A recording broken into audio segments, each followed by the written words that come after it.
Municipal politics oftentimes gets completely overlooked in this country, but every now and then you come across an incredible story.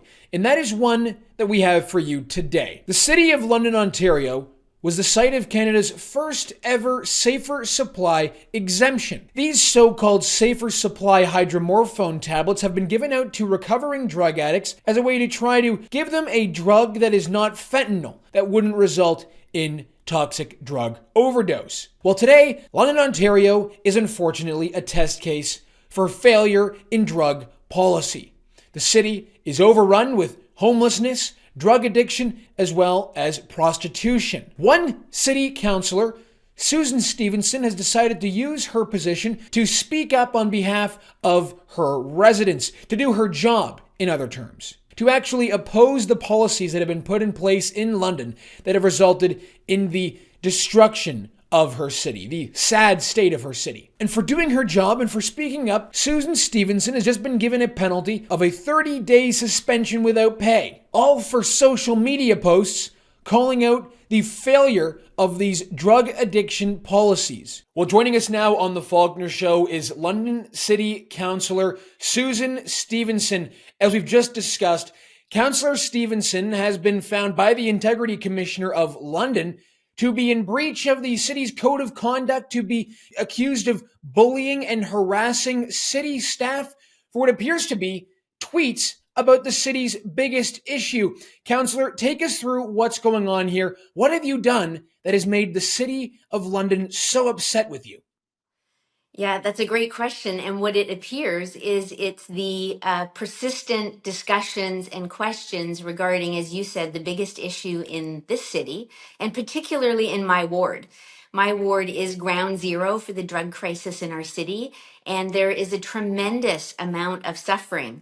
The people on the streets, the businesses, and the residents who live nearby. And every day I get many emails of increasing despair, and yet me talking about it appears to be an issue. I mean, this is bizarre, right? Because from what I can see in the publicly available report, all they take issue with are your tweets, your social media posts. And if you read through the posts, it doesn't exactly appear to be bullying or harassment or anything like that. As you point out, Councillor, it appears as though you are talking about the issue of the day and you are speaking up on behalf of your constituents. This is a serious free speech issue. I mean, what are the implications of this? Yeah, well, I'm very concerned. This is way bigger than me, right? This is an elected city councillor representing the dire needs of her constituents. And civic administration is saying that me advocating for my residents is harassment. And why do you think it's this issue in particular that has got so many of these bureaucrats in London, as well as likely other councillors and this integrity commissioner, so upset? I mean, I can't for the life of me think, Councillor, that if you were accusing London of being too harsh on drug addiction, homelessness, and prostitution in your city, I can't imagine they'd be coming after you for it. So why is it this issue in particular that they're so concerned about? Well, that's a great question. I mean, there seems to be an agenda that I'm not sure where it's coming from, but there seems to be an agenda that is going through that I am causing problems around. Right? This that we had all the women's agencies sign a complaint against me, which the integrity commissioner tossed out, but saying that I'm dangerous, that me asking for accountability is dangerous. And now, we've got civic administration saying that I'm bullying and harassing, even though the integrity commissioner says in the report, my tone and words are moderated and I sound respectful, but it's being experienced as harassment. And so they're finding it to be a serious breach of the code, such that they want to take away a month's pay. And this is going to have, in my concern, this is going to have a chilling effect on people being willing to run for office, to enact change in ways that they think are beneficial for our city, if you're going to be under this kind of public shaming. I mean, I've had a lot of headlines and articles publicly shaming me.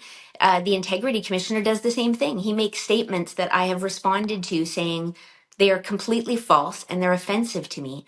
And there's statements that say things like Councillor Stevenson has made widely known that she objects to the presence of homeless people in her business district.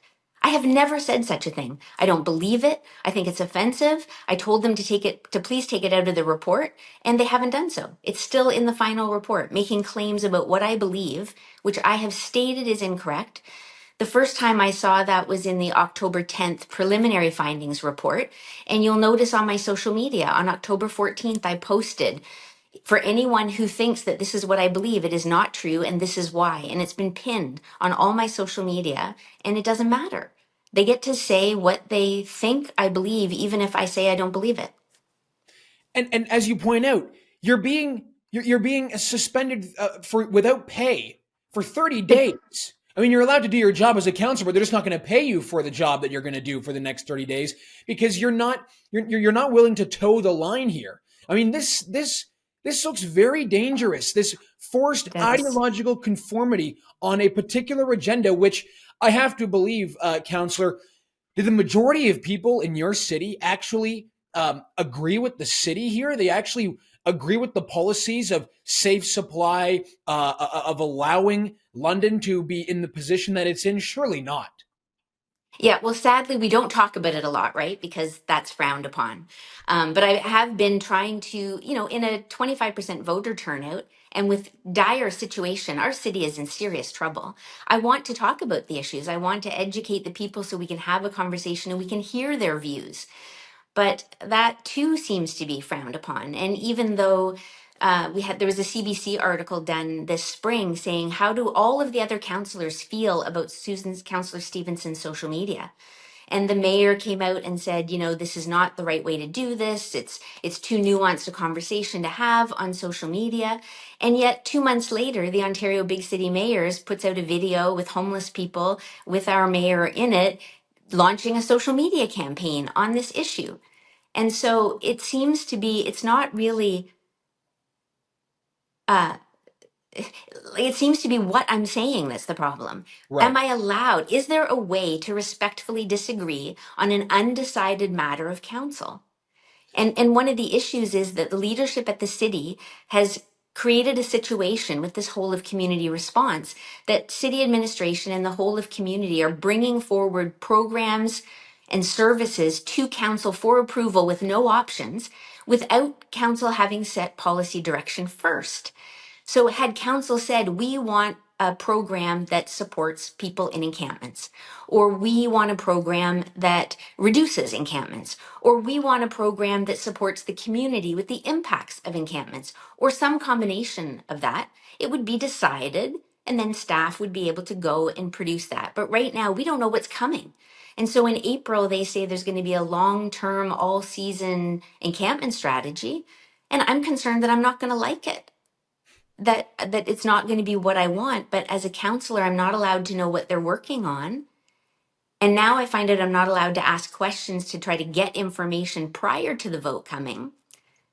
This is really concerning to me. They say it's the prevailing view was widely canvassed.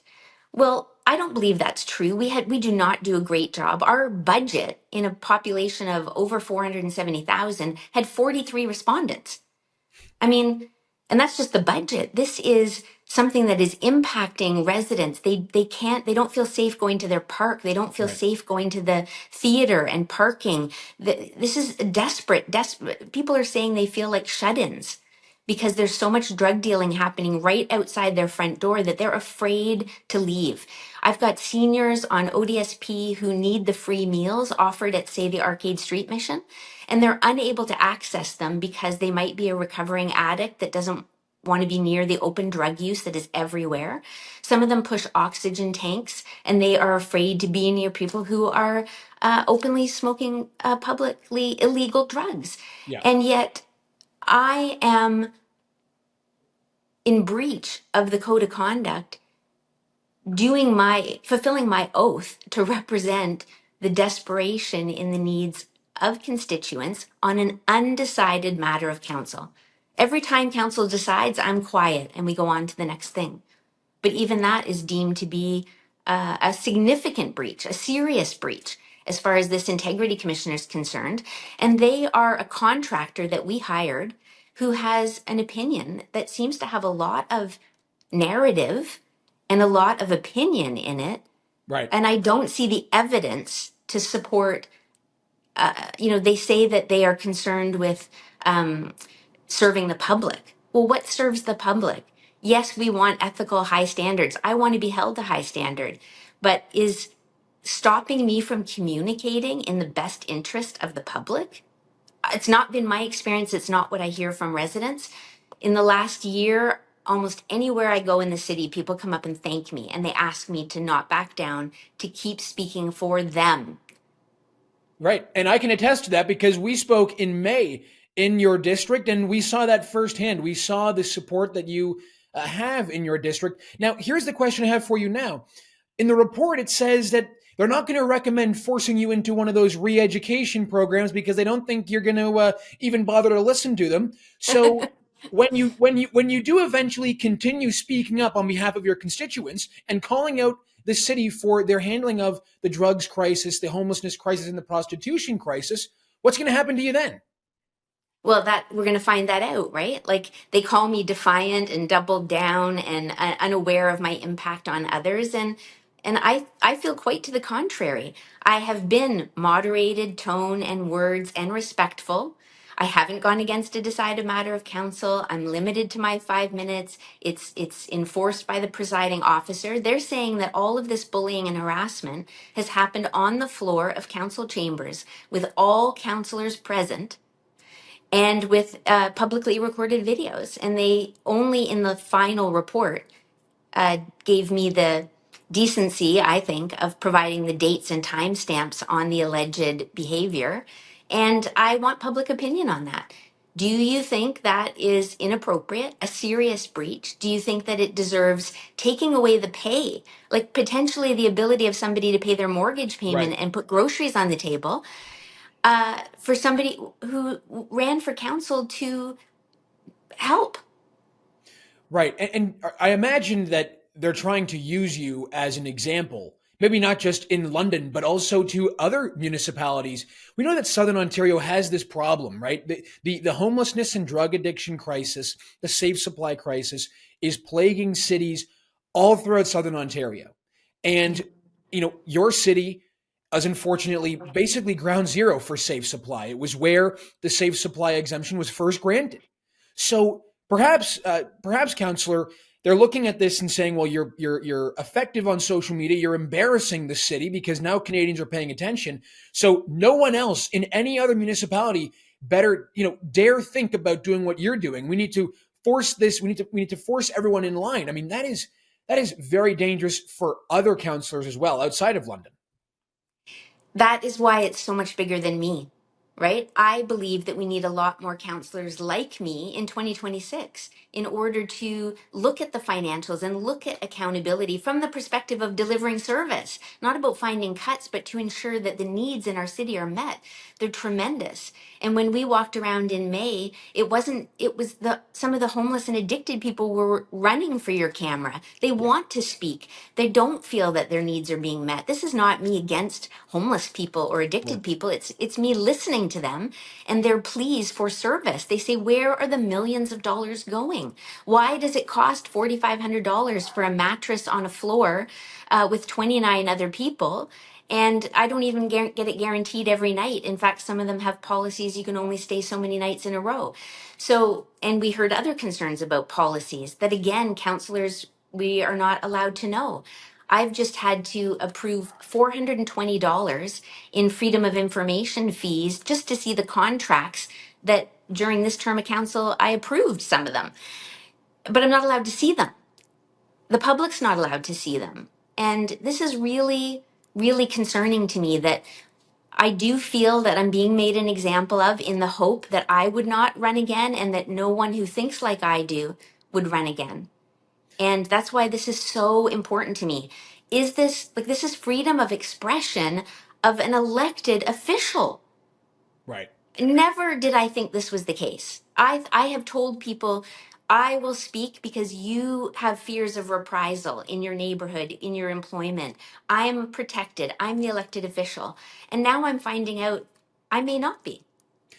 Yeah, and this is not democratic at all, right? Because the people of London voted for you. People in your ward voted for you. They didn't get a say in who this integrity commissioner is. They don't get to hold this integrity commissioner to account.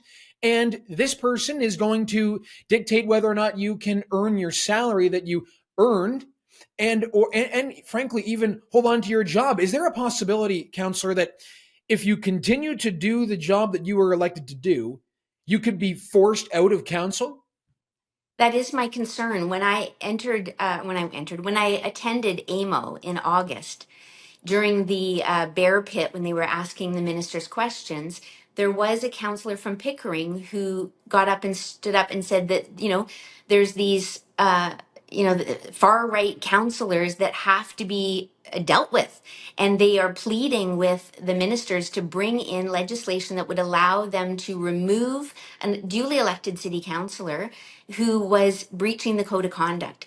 And my understanding is this came about because of a sexual harassment charge in Ottawa, but now it's being potentially used to take me out because I'm being deemed to be in serious breach of a code of conduct with moderated words and tone and respectful sounding, and not allegations of behind closed doors behavior, but in recorded session on council chamber floor. Like, Right. and this legislation potentially would stop, would take me out.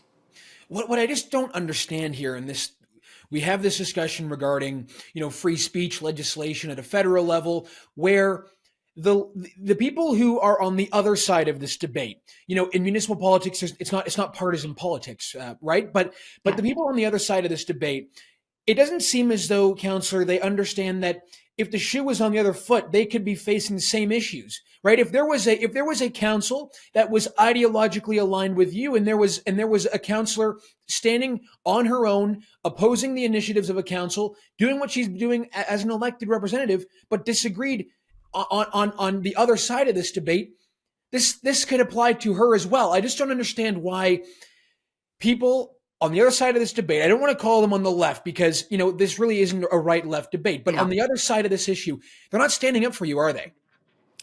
No, and it's interesting because we are at a place in our country where things are very polarized. So we have the current federal government that is very much, the Vancouver model, Right. decriminalization of drugs, expand safer supply. But what looks to be an incoming federal government with the opposite, with the Alberta model of recovery and, stopping safer supply. And then provincially, we've got the province coming out and the premier saying to his chief medical officer of health, I hear your opinion and I reject it. Right? We've got the bureaucrats or the bureaucratic realm of the public health department saying we agree with the Vancouver model.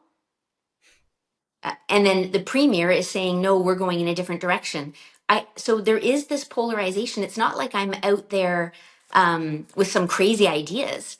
I, I'm talking about what the prevailing provincial government is asking for and what looks to be the next federal government is looking for. So, yes, the other side of this argument should want me to speak freely because they deserve the right to speak Right. freely as things move possibly in the other direction. Right. And I just don't know where those calls are. You can't find them. You can't find them at a municipal level. You can't find them at a federal level. You can't find people on the other side of this debate saying, hold on, if the shoe was on the other foot, this could be a problem for us.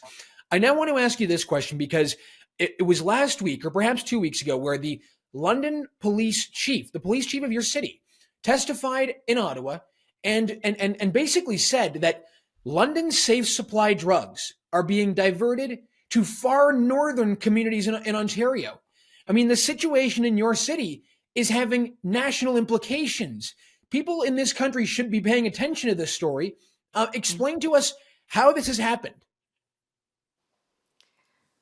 Well, that's a great question, and I think it's coming from these failed policies that we've got. Like they're obviously failing us. Like open our eyes and look, and just listen to the people. I heard this from the local residents when I first ran in 2022.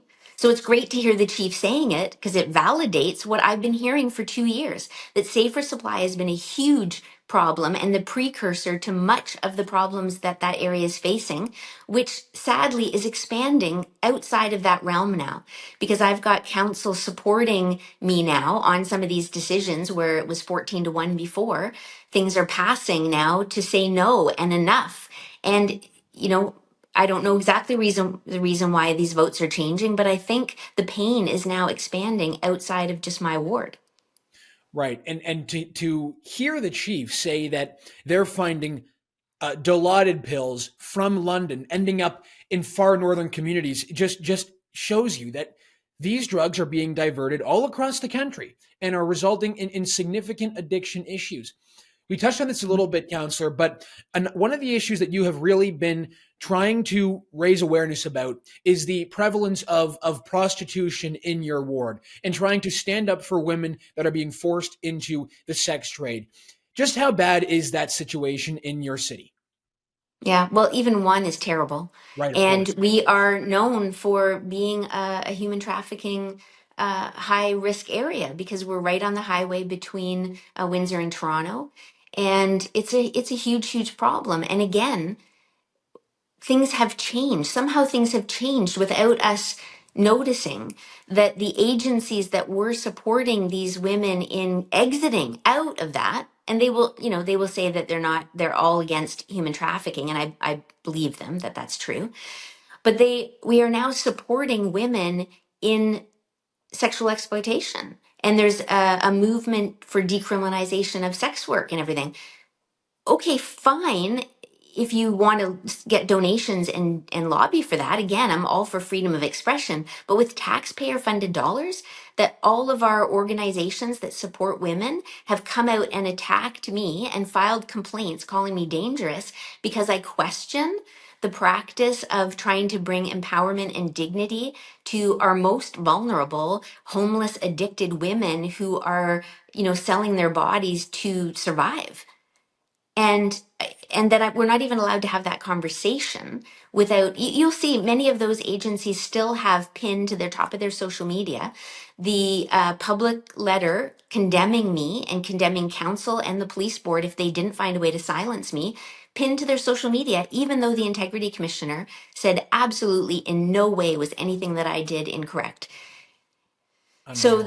this is a conversation that we have to have. We have London as a safe city for women and girls as one of our top priorities, and yet we to discuss what is a safe London for women and girls. Is it helping women exit the sex trade, or is it helping them to bring empowerment and dignity to it? Those are two like vastly different choices, and you can have both in the city but not both as council endorsed policies. Council gets to choose what creates a safe London for women and girls in terms of sexual exploitation. The laws were just upheld last fall, and we are we not bound as council to abide the laws of this country? Because it doesn't seem that way. We're supporting people who use drugs, and now we had this shelter that was supporting women in the sex trade. I And want even, yeah, support for all of these people, but I want support on a pathway to legal activity and to freedom. right.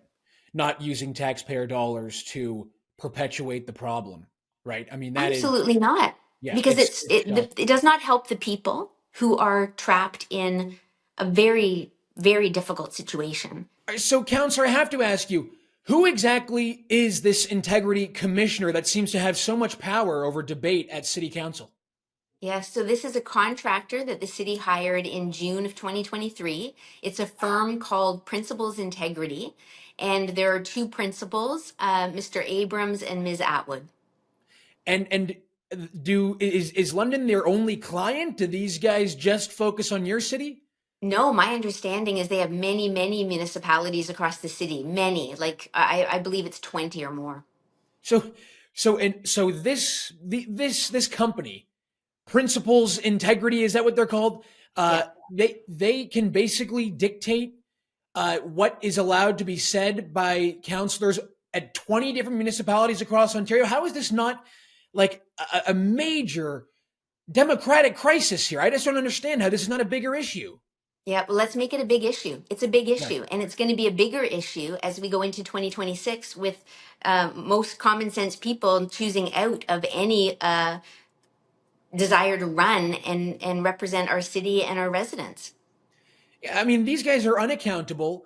Yeah. They are appointed, I'm guessing, by the city administration, right? Or are they, did council get to decide that they were going to hire principals integrity? Yeah, so that's interesting too, and I'm going to look it up. Yeah. Council, it's a council approved contractor. We approved it in June. I'm assuming it went to tender, but all that came before council was a consent item to say we're choosing Principals Integrity as our integrity commissioner.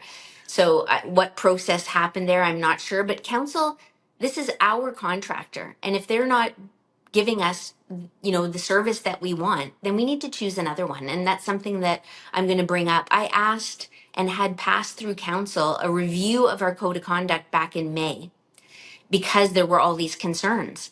And civic administration has not done it because they said that the province is looking into it. And I just found that out a few weeks ago, asking for an update on when I would receive a council approved review of the code of conduct. So it's a whole another issue that I have to look into. Um, Council gets to choose. We could choose another integrity commissioner tomorrow if we want. And I think it's something we need to really look at. Are we getting the service that we want? And what kind of, as you said, unaccountable impact are they having across our province? Right. And obviously they appear to be extremely biased because it appears as though what has been presented by them is not harassment or bullying of any kind. Do you happen to know of the other municipalities that this integrity commissioner company has been contracted out to? I don't know all of them. I do believe they are the integrity commissioner for Pickering because in the final report that I got, the first one, it actually said Councillor Robinson instead of Councillor Stevenson in the 30-day sanction. So they issued that final report and then someone must have told them about it, I assume, or they caught it themselves and they reissued the report. But it actually came with another city's councillor on it. So and this is Councillor Lisa Robinson, who is facing a similar issue in her in Pickering. So did they copy and paste what they sent to Lisa Robinson to you? Is that what this appears to be? I don't know how much of it, certainly at least the sanction portion. Unbelievable. That is, Yeah. well, I guess it should be believable at this point based off of everything we have been told so far. Yeah. But we get what we accept. Right. And I think it's time that we stop accepting this. Okay, so the next question I have for you, and maybe this will be sort of the last question here, Councillor, is there any recourse that you have with this decision? If council goes and votes through and they do take your pay away, do you have a way to challenge this? Is there a way to escalate this up the chain and have it challenged? Yeah.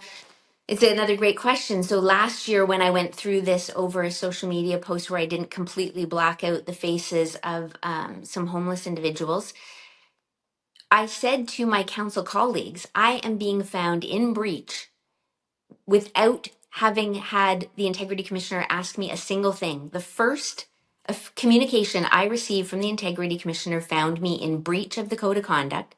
They never asked me if I took the picture. They never asked me if I had permission.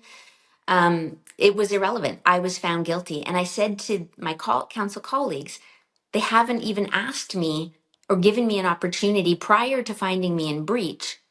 This is very concerning, right? We have an opportunity to respond to the complaint prior to a verdict.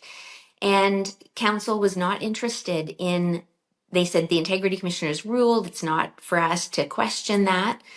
And they said to me, there are two paths, the judicial review and the ombudsman. I said, but council could decide here right now that they're going to expect their contractor to follow the protocol that's part of the code of conduct that I'm being held to. And council said, no, you have other paths. I brought forward to council the pitch to have them cover my judicial review because that is the only way to be undone from the verdict. right? Right. So I'm being found here guilty of bullying, harassment, and targeting of city administration.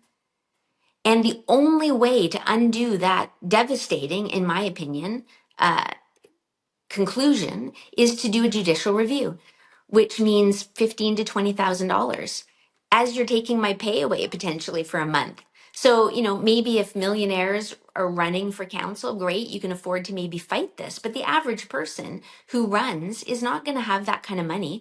Council said they would not even second my motion, would not even discuss whether a judicial review. So, fine. I filed an Ontario Ombudsman complaint about last year's, and that is currently under investigation still. So, no, the truth is, yes, there's a path, but it's too costly for the average person.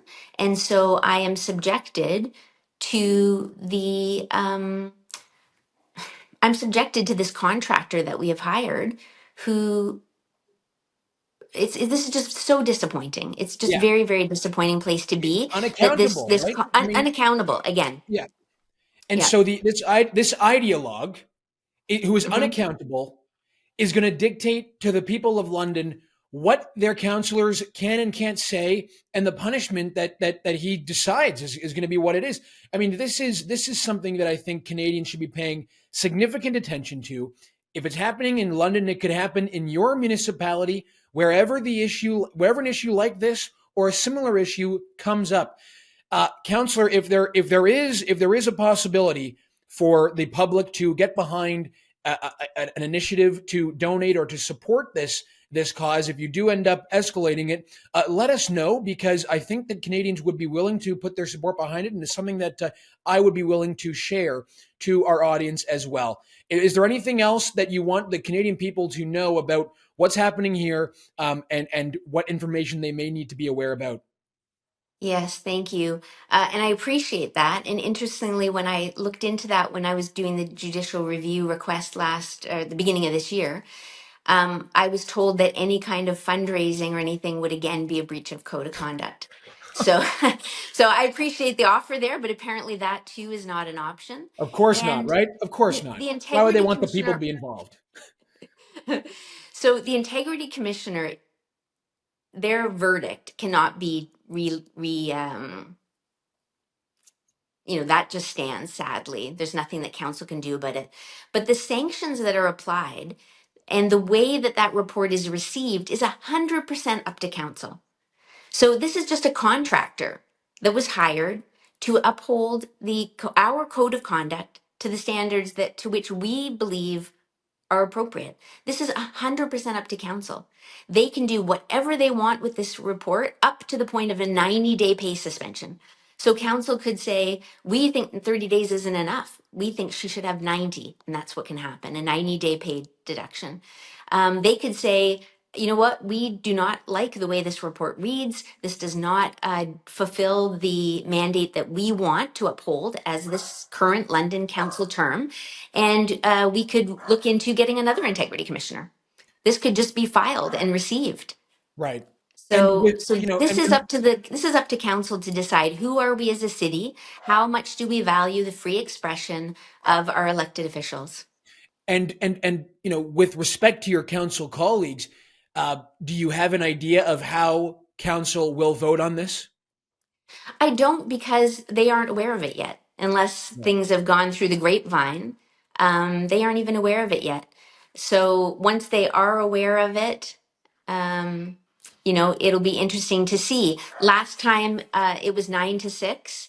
This time I will not be voting because, there's a pecuniary interest for me. So it'll be up to my colleagues. And, a 7-7 would allow me to keep my whole pay. But really, what kind of decision is that? And where are we going to go to next? And what is going to happen? Out of this recommendation report, is it clear for me how to avoid another sanction? Right. I mean, Persistent yeah. questions. Like, so am I allowed to ask once, twice, once per meeting, once per topic? Where is the line so that if I chose to avoid a sanction going forward, that I know that there's a clear line that I need to meet? Last time it was the faces need to be completely blurred. I've done that since. What is it this time? Basically, it's don't put civic administration in a position where they experience it as harassment. I can't control somebody else's experience, Well, exactly. right? And you're If I'm trying. moderated and respectful and I follow the rules and I'm still a serious breach of the code of conduct, then either I get to stop communicating, or what's going to happen? This is going to keep happening and I'm just going to work for free. Well, I mean, I guess what they're just trying to tell you is you're not really allowed to hold these unaccountable people to any level of account. That might be the message they're trying to send us. But I will say that I think we all want you to keep talking about these issues. We want every counselor to speak up on behalf of their people and to speak up on behalf of these issues. After all, that's the whole idea of politics, right? Counselor, we will leave it there. Thank you so much for your time, and we really appreciate it. Once again, take care. Okay, thank you very much, Harrison.